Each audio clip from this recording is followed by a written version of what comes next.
પરંતુ એ પેલા વાત કરી લઈએ મેષ રાશિની. મેષ રાશિ કે જેના અક્ષર છે અલય, જેનો સ્વામી બને છે મંગળ મહારાજ. મેષ રાશિવાળા જાતકો માટે ધન સંબંધિત આજે વધારો થતો જણાશે. આજના દિવસમાં સમસ્યાઓની અંદરથી માર્ગદર્શન તમને મળી શકે એવા સંપૂર્ણ યોગો જણાઈ રહ્યા છે. માતાના સ્વાસ્થ્ય બાબતે થોડી કાળજી રાખજો. આજે ગમે તેવી પરિસ્થિતિ હશે તો આ પરિસ્થિતિમાંથી તમે માર્ગ મેળવી શકશો. કયો ઉપાય કરવો જોઈએ? આજના દિવસની અંદર બને ત્યાં સુધી માં ગાયત્રીનો મંત્ર કરો. અવશ્ય માં ગાયત્રીની ઉપાસના તમારા કાર્યને સિદ્ધ કરશે ને તમને સારો લાભ અપાવશે. વાત વૃષભ રાશિની કરીએ. વૃષભના અક્ષર છે બહુ, જેનો સ્વામી બને છે શુક્ર મહારાજ. તમારા કોન્ફિડન્સ લેવલની અંદર વધારો થતો જણાશે. ભાઈઓ અને પરિવારના સભ્યોની અંદર આજે તમને સારો સહકાર મળતો જણાય ને અમૂલ્ય વસ્તુઓ મેળવવાની તક આજે તમને પ્રાપ્ત થાય એવા પણ સંપૂર્ણ યોગો જણાઈ રહ્યા છે. કોઈ મહત્વપૂર્ણ નિર્ણય લેવો હોય ને તો આજે ન લેતા, અવશ્ય, નહીતર સમસ્યા સર્જાઈ શકે એમ છે. કયો ઉપાય કરવો જોઈએ? ઓમ ક્લીમ કૃષ્ણાય નમઃ આ મંત્રનો તમે જપ કરો. અવશ્ય તમને પોઝિટિવ રિઝલ્ટ મળી શકશે. દર્શક મિત્રો, રાશિની કરીએ. મિથુનના અક્ષર છે કચ્છ અને ગજ, એનો સ્વામી બને છે બુધ મહારાજ.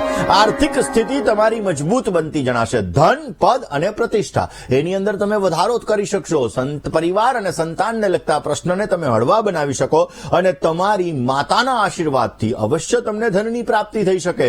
સાંભ સદાશિવ ભગવાનની પૂજા કરો. ભગવાન શિવ ઉપર દૂધનો અભિષેક કરો. અવશ્ય તમને પોઝિટિવ રિઝલ્ટ મળતું જણાશે. વાત કર્ક રાશિની કરીએ. કર્ક રાશિ કે જેના અક્ષર છે ડ અને હ, જેનો સ્વામી બને છે ચંદ્ર મહારાજ. યાત્રા પ્રવાસથી તમને સુંદર મજાનો લાભ મળતો જણાશે. સન્માન અને લાભ આ બંને વસ્તુઓ તમને પ્રાપ્ત થાય એવા સંપૂર્ણ યોગો જણાઈ રહ્યા છે. તમારા સ્વાસ્થ્ય બાબતે તમારે કાળજી રાખવી બહુ જ જરૂરી છે. કારણ વગરનો તણાવ, કારણ વગરની ચિંતા થોડી ઘણી રહેતી જણાશે. આ ચિંતા અને આ તણાવને દૂર કરવા પણ તમારે બહુ જરૂરી છે ને એટલા માટે ભગવાન શંકરને બિલ્વપત્ર અર્પણ કરો. ત્રિદલમ ત્રિગુણાકારમ ત્રિનેત્રં ચ ત્રયાયુધમ ત્રિજન્મ પાપ સંહારમ એક બિલ્વમ શિવાર્પણમ. બિલ્વપત્ર અર્પણ કરવાથી અવશ્ય તમને સારો લાભ આપશે. દર્શક મિત્રો, વાત કરી લઈએ સિંહ રાશિની. સિંહ રાશિ કે અક્ષર છે મને ટ, જેનો સ્વામી બને છે સૂર્ય મહારાજ. સિંહ રાશિવાળા જાતકો માટે પિતા અથવા વડીલોનો સંપૂર્ણ સાથ સહકાર તમને મળતો જણાશે. ભાગ્ય બળના આધારે અવશ્ય તમે તમારા કામ પરિપૂર્ણ કરી શકશો. પરિવારની અંદર તણાવ, ચિંતાનું વાતાવરણ સર્જાતું જણાશે. વાણી ઉપર સંયમ રાખવો તમારે બહુ જ જરૂરી છે. સારો લાભ મેળવવો છે, સારો ફાયદો પ્રાપ્ત કરવો છે તો બની શકે ત્યાં સુધી સિંહ રાશિવાળા જાતકોએ ભગવાન શિવના મંત્રના જપ અવશ્ય કરવા જોઈએ. ભગવાન શંકરના મંત્રના જપ કરવાથી તમને પોઝિટિવ રિઝલ્ટ મળતું જણાશે. દર્શક મિત્રો, વાત કરી લઈએ આપણે કન્યા રાશિની. કન્યા રાશિ કે જેના અક્ષર છે પઠ અને હણ, જેનો સ્વામી બને છે બુધ મહારાજ. કન્યા રાશિવાળા જાતકો માટે પારિવારિક જીવન તમારું સુખમય રહેતું જણાશે. સંતાનને લગતા પ્રશ્નથી તમને સારો લાભ પણ મળી શકે. ધન પ્રાપ્તિ માટેના ઉત્તમ યોગો જણાઈ રહ્યા છે. પૈસા લેવામાં અને પૈસા દેવામાં થોડીક સાવધાની રાખજો, નહીતર સમસ્યાઓનું સર્જન થઈ શકે એમ છે. કયો ઉપાય કરવાનો? કન્યા રાશિવાળા જાતકોએ ઓમ દુમ દુર્ગાય નમઃ આ મંત્રનો તમે જપ કરો. અવશ્ય તમને પોઝિટિવ રિઝલ્ટ મળતું જણાશે. દર્શક મિત્રો, આમ તો એવું કહેવાય બીજા એક કોલર મિત્ર સાથે કરવી છે, પરંતુ એ પેલા વાત કરી લઈએ તુલા રાશિની. તુલા રાશિ કે જેના અક્ષર છે ર અને ત, જેનો સ્વામી બને છે શુક્ર મહારાજ. વ્યવસાયિક બાબતોની અંદર આજે તમને થોડીક તકલીફ રહેતી જણાશે. આજના દિવસની અંદર કારણ વગરની ચિંતા એનો અનુભવ તમને થતો જણાય. જૂના સંબંધી અને મિત્ર સાથે મિલન મુલાકાત થાય. મુલાકાત તમારા માટે લાભદાયી રહેશે. ધન હાનિની શક્યતાઓ પણ આજે વધી શકે એમ છે. આજના દિવસની અંદર તુલા રાશિવાળા જાતકોએ બની શકે ત્યાં સુધી ભગવાન શિવની પૂજા અવશ્ય કરવી. પોઝિટિવ રિઝલ્ટ આપશે. વાત વૃશ્ચિક રાશિની કરીએ. વૃશ્ચિકના અક્ષર છે ન અને ય, જેનો સ્વામી બને છે મંગળ મહારાજ. હરીફાઈવાળા કામકાજની અંદર આજે તમારો વિજય થતો જણાય. સ્વાસ્થ્ય બાબતે સાવચેતી રાખવી બહુ જ જરૂરી છે. અટવાયેલા કામ તમારા પૂર્ણ થતા જણાય ને તમારા વિરોધીઓ પરાસ્ત થતા જણાશે. કયો ઉપાય કરવો? વૃશ્ચિક રાશિવાળા જાતકોએ ઓમ ગંગ ગણપતયે નમઃ આ મંત્રનો તમે જપ કરો. અવશ્ય તમને પોઝિટિવ રિઝલ્ટ મળતું જણાશે. દર્શક મિત્રો, તમારા ખાસ કરીને સ્ટડી રૂમની અંદર તમે જે જગ્યાએ ભણવા માટે બેસો છો, અભ્યાસ કરવા માટે બેસો છો, એ જગ્યાએ તમારા પુસ્તકો હંમેશાને માટે તમારે ઉત્તરની દિવાલે રાખવા જોઈએ.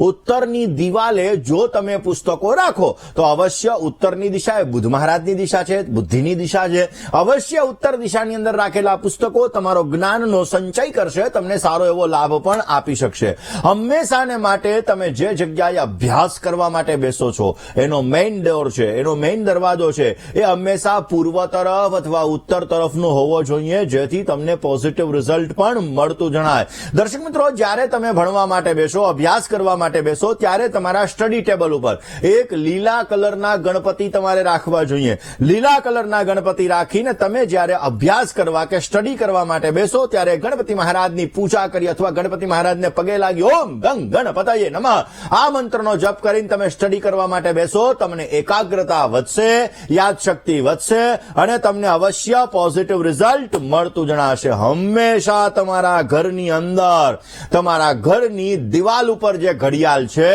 આ ઘડિયાળ પૂર્વની દિવાલ ઉપર અથવા ઉત્તરની દિવાલ ઉપર જ હોવી જોઈએ. તમારા ઘરની અંદર જે અરીસો છે, આ અરીસો પૂર્વની દિવાલ ઉપર અથવા ઉત્તરની દિવાલ ઉપર હોવો જોઈએ. એનાથી અવશ્ય તમને સારી સફળતા મળતી જણાશે. દર્શક મિત્રો, વાત કરી લઈએ દર્શક મિત્રો ધન રાશિની. ધન રાશિ કે જેના અક્ષર છે ભ, ધ, ફ અને ઢ, જેનો સ્વામી બને છે ગુરુ મહારાજ. આર્થિક યોજનાઓને આજે તમે સફળ બનાવી શકશો. સન્માન અને ધનનો તમને લાભ મળતો જણાય ને સંતાન સંબંધિત સારું સુખ તમને મળી શકે એવા પણ સંપૂર્ણ યોગો જણાઈ રહ્યા છે. વ્યવસાયની અંદર નવી નવી તકો તમને પ્રાપ્ત થતી જણાશે. આજના દિવસની અંદર પોઝિટિવ લાભ જોઈએ છીએ તો ધન રાશિવાળા જાતકોએ ઓમ શિવ ઉવાચ શૃણુ દેવી પ્રવક્ષ્યામિ કુંજિકા સ્તોત્રમ ઉત્તમમ યેન મંત્ર પ્રભાવેણ ચંડીજાપ શુભ ભવેત. કુંજિકા સ્તોત્રનો પાઠ કરો, અવશ્ય તમને પોઝિટિવ રિઝલ્ટ મળશે. વાત મકર રાશિની કરીએ. મકરના અક્ષર છે ખ અને જ, જેનો સ્વામી બને છે શનિ મહારાજ. વ્યવસાય અને રોજગારીની અંદર તમને સારી સફળતા મળતી જણાશે. આજના દિવસની અંદર મકર રાશિવાળા જાતકોને મકાનનું સુખ સારું મળી શકે, નવા વાહન લેવાના સુંદર મજાના યોગો પણ જણાઈ રહ્યા છે. ખોટા ખર્ચા ઉપર તમારે કાબુ રાખવો બહુ જરૂરી છે. કયો ઉપાય કરવો જોઈએ? કુંભ રાશિવાળા જાતકોએ ગણપતિ ભગવાનની પૂજા કરો, ગણપતિની આરાધના કરો, ગણપતિ અથર્વ શીર્ષનો પાઠ કરો, અવશ્ય તમને પોઝિટિવ રિઝલ્ટ મળતું જણાશે. દર્શક મિત્રો, તમારું બાળક જે જગ્યાએ ભણવા માટે બેસે, જે જગ્યાએ અભ્યાસ કરવા માટે બેસે, એ જગ્યાએ યુદ્ધના ચિત્ર ન રાખવા જોઈએ, લડાઈના ચિત્ર ન રાખવા જોઈએ. એ જગ્યાએ તમારે હિંસક પશુ પક્ષીઓના ચિત્ર ન રાખવા જોઈએ, નહીતર સમસ્યાઓનું સર્જન થઈ શકે એમ છે. તમે જે જગ્યાએ તમારું બાળક ભણવા માટે બેસે છે એ જગ્યાએ આશીર્વાદાત્મક તમે ચિત્ર રાખી શકો, માં સરસ્વતીનું તમે પોસ્ટર રાખી શકો, તમારા ગુરુજનોનું પોસ્ટર તમે રાખી શકો. એનાથી અવશ્ય તમને પોઝિટિવ રિઝલ્ટ મળતું જણાશે. બની શકે ત્યાં સુધી તમારા અભ્યાસ કક્ષની અંદર, તમારા બિઝનેસના કક્ષની અંદર તમારે બૂટ ચંપલ પહેરીને ના જવું જોઈએ, તો પણ તમને સારી સફળતા મળતી જણાશે. વાત કુંભ રાશિની કરીએ. કુંભના અક્ષર છે ગ, શ, શ અને શ, જેનો સ્વામી બને છે શનિ મહારાજ. કુંભ રાશિવાળા જાતકો માટે ખાસ કરીને ધન વપરાશની ચીજોની અંદર વધારો થતો જણાશે. આજીવિકાની અંદર નવી નવી તમને તકો મળતી જણાય ને પરિવારથી સામાન્ય તણાવ ચિંતાનું વાતાવરણ રહેતું જણાશે. આવક અને જાવક આ બંનેનું પ્રમાણ જળવાઈ રહેતું જણાય.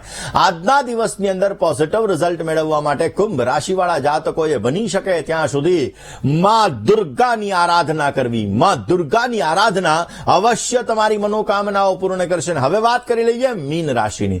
મીન રાશિ કે જેના અક્ષર છે દ, ચ, ઝ અને થ, જેનો સ્વામી બને છે ગુરુ મહારાજ.